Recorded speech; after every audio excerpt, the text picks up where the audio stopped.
This is TWiT. Friend of the show, Harry McCracken, the technologizer, wrote on technologizer.com about the end of computer magazines in America because Maximum PC and Mac Life are both shipping their last print edition, moving to download, moving to digital. And he says, I'm not writing this article because the dead tree versions of Maximum PC and Mac Life are no more. I'm writing it because they were the last two extant U.S. computer magazines that had managed to cling to life until now. He says, with their abandonment of print, the computer magazine era has officially ended, and that just kind of makes me kind of sad. Computer Shopper. You know, I didn't realize they were still around. Yeah, I'm not reading them, but they were still printing. I thought, whoa, I was interested in the story. I was like, wow, they were actually still printing. I had no idea. That was the only people that care is our age group. No, totally. Oh, no question. This is purely a nostalgia story that I put in there because it reminds me of being a kid and looking at that fat, like honking, issue of Computer Shopper that was just hundreds of pages of storefronts with different, like spec'd, machines. And it was the whole thing. I worked at the ancient history years ago, 2 decades ago. I worked at Copperfield's Books in Sebastopol and Petaluma. I would drive between those two stores. Right on the corner. At the time, I was in charge of magazines, and with all magazines at the time, that was the early 2000s, and magazines were still kicking. So you'd always over order because they would make up. And at the end of the week, you have extras and you have to prove to the publisher that you did not sell those. And I would sit in the back and strip those, especially those computer magazines. I would sit in the back of Copperfield's and read the stripped magazine cover to cover, and I felt like, wait, I'm reading a computer. Why don't I just use the internet? Anyway, it's a non sequitur, but I started my computer magazine reading at Copperfield's, very close to you. It was all your fault, Dan. Why did I just read it on the internet?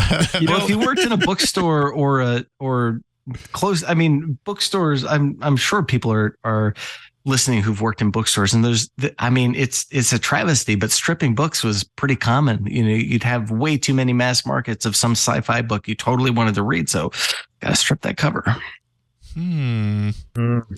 This reminds me of a story too. This magazine, the death of the computer magazine, reminds me of a story that I've maybe even told on TWiT before, of like when I was in the 90s.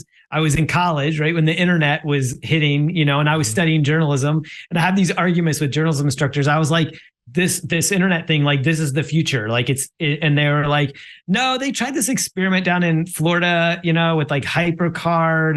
And the thing is, look, people just don't want to read on screens. And I was like, it's instantaneous and it's so much cheaper. Like, you don't have any, trucks going and delivering papers and paper, carriers and all of that. And they're like, it's just not going to happen. You think of it, you just don't have the serendipity of flipping through things and be able to see.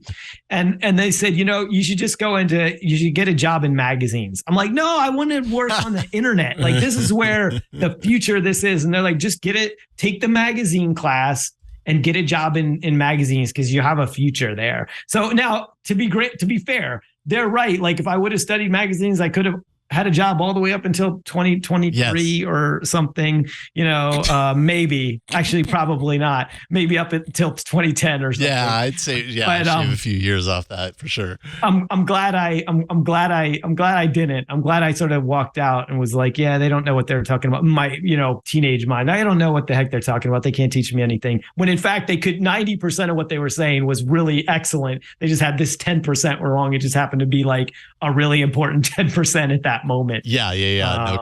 No kidding. Yeah. Well, yes, Computer Shopper, of course, was a magazine that I have fond memories of, just because of the sheer I mean, it was just gigantic.